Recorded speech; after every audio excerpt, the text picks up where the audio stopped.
Bom dia, bom dia. Eu estou Adriana e quero dar continuidade ao nosso livro sobre demônios e pecados do Rubem Alves. Como prometido há 2 dias atrás, infelizmente eu não pude postar vídeos por questões de trabalho. Eu faço isso aqui como um hobby, não é para ganhar likes. Quem gosta do meu trabalho, eu agradeço, sou muito grata. Mas isso é um projeto meu, como eu já havia dito.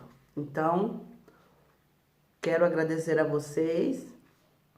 Muito, muito obrigada por me ouvir. Eu estou Adriana, como eu já disse, e vou dar continuidade. Parte 1, o lobisomem. Espero que você aproveite. Lobisomem. Um jeito de compreender o que é possessão demoníaca é a lenda do lobisomem. Ela fala de um homem bom e tranquilo dentro do qual mora um lobo.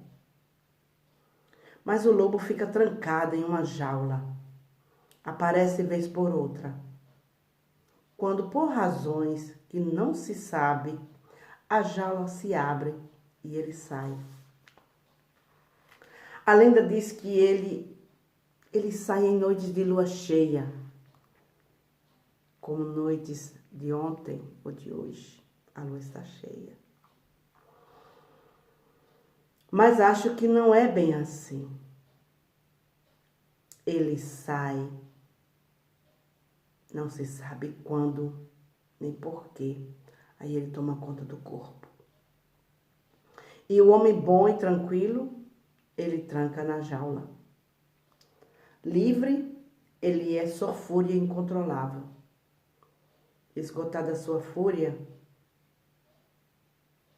ele retorna à sua morada, dentro da jaula. E o bom homem, que é tranquilo e bom, retoma seu lugar. Os dois nunca se encontram, nem mesmo se conhecem. É lenda, mas é verdade. Isso tem um nome na linguagem da psicanálise. É chamado de núcleo psicótico. Em linguagem comum, dentro de todo mundo mora um doido. E em alguns, a jaula é fechada a 7 chaves e o bicho não sai. Mas em outros, a fechadura é fraca e ele sai. É aquela história do pavio curto, né? Qualquer coisinha, o monstrinho já tá, o lobo já tá querendo pegar. Então, os religiosos dão a isso o nome de possessão demoníaca. Os evangelhos falam de um homem assim. Ele era tão forte que nem mesmo as correntes mais grossas conseguiam contê-lo. O ruim da expressão possessão demoníaca é que ela surge e sugere que o bicho é um invasor que vem de fora. E a psicanálise diz ao contrário, que ele não é um invasor, mas um morador permanente do corpo. Faz parte da gente. Aí tomam-se as providências para eliminar o demônio. Levam o homem a um psicólogo, psicanalista ou psiquiatra, nomes modernos para o ofício de exorcista. Mas o exorcista fica perdido, porque o homem que está diante dele é tão mansinho, tão bom, fala de literatura, de arte, de crianças. Ele nada sabe sobre o lobo. Não é ele, é um outro. O lobo está dormindo em sua cela. Os demônios são os mesmos, mas os nomes são outros. E você já deve ter ouvido falar nas doenças que haviam antigamente e não existem mais, não é verdade? Vento virado, estupor, mijação, espinhela caída, nó nas tripas, mal de 7 dias. Você já deve ter ouvido falar nas doenças. E essas doenças, entre os mais temidos, estavam o mal de 7 dias. Que ela matava as criancinhas antes de atingirem 7 dias de idade. Todo o cuidado era pouco. Fechavam-se as janelas da casa para que o dito mal não entrasse com o vento e a friagem. E enquanto isso a criancinha ia sendo tratada com todo o cuidado. O que requeria mais atenção era o umbigo. Cuidado com uma pomada feita de urina da mãe, raspa do chapéu do pai, fumo de rolo picado, teia de aranha, bosta de vaca seca. E aí, a despeito das janelas fechadas e da pomada, a criancinha morria. Mal de 7 dias, ninguém fala mais nele. Deixou de existir? Não. Ele existe e pode matar do mesmo jeito. Só que mudou o nome. Hoje, ele se chama o tétano. Possessão demoníaca acabou? Não, não acabou não. Continua a existir, só que com outros nomes. O Novo Testamento conta a história de um homem possuído por demônios. Dizem os evangelhos que os demônios eram tão fortes que nem mesmo grossas correntes conseguia segurar o dito cujo. O infeliz havia se mudado para os sepulcros. Cortava-se com pedras afiadas e uivava como um animal pelas noites adentro. Possessão demoníaca é isso. Força sem amor. Primeira força, nem correntes seguravam o homem. E se correntes não seguravam, o que dizer de sua enfraquecida vontade?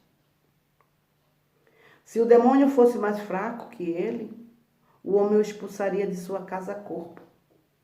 Mas o demônio era mais forte e fazia com o corpo dele aquilo que ele mesmo não queria. O demônio cortava com pedras afiadas. Devia doer muito. Quem teria prazer numa coisa tão terrível, não é mesmo? Ninguém. Quem tinha prazer era um poder estranho. Era inimigo dele, que o levava para perto da morte e o fazia uivar como um bicho. Demônio é um poder que se apossa do corpo e faz com o corpo o contrário do que o amor pede. Isso deixou de existir? Também não. O apóstolo Paulo, homem erudito e racional, chamava-se de miserável, dizendo que as coisas boas que queria fazer ele não conseguia, mas as coisas más que não queria fazer, essa ele as fazia. Jeito elegante de dizer que nele morava o demônio, um lobo. O fumante, por exemplo, sabe que fumar é ruim, é brega, fede, causa câncer e dá infarto. E ele quer parar? Ele quer parar, mas o demônio é mais forte. O demônio, compreenda, é o vício. O vício também é demônio. Eu tive um paciente que era visitada por um demônio terrível, que não fazia nada com o corpo dela, mas fazia com a alma. E os demônios são especializados em ideias obsessivas, que a gente não quer ter, mas que ficam martelando a cabeça como um bate-estacas de construção. Fazem sofrer. E a ideia que lhe vinha era que ela degolaria a filha. Toda vez que ela estava sozinha com a filha, vinha a ideia terrível que ela não queria fazer. De uma coisa que ela não queria fazer. Então, um psicanalista insensível diria: deve haver no fundo do seu inconsciente um desejo secreto de degolar sua filha. Pobrezinha, Coitada. Assim ela se tornava vítima de 2 demônios. O demônio mesmo e ainda o psicanalista. Quando temos uma ideia obsessiva, gente, isso não quer dizer que queremos aquilo. Quer dizer o contrário, que não queremos aquilo. O endemoniado do Novo Testamento não queria ser o que era. Ele era o que era, contra a vontade dele. Estava fora de si. Havia sido expulso da própria casa. Você é manso, gosta das pessoas, não quer ser violento.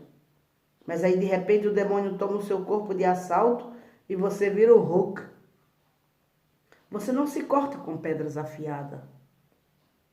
Segura a faca pela lâmina de 2 fios e corta os outros e a si mesmo com palavras afiadas. Dói, dói, dói. Os demônios sempre trazem sofrimento. Se a pessoa não sofre, é porque eles já tomaram conta dela. Uma maravilhosa leitura, não é? Amanhã temos mais um pouquinho da primeira parte. O que não existe, existe. Eu espero que vocês tenham apreciado a leitura e tenham um dia maravilhoso e abençoado. E não esqueçam, o universo conspira sempre em nosso favor. Joga o medo pra lá. Vive. Até amanhã. Namastê. Eu estou Adriana. Nos vemos por aqui.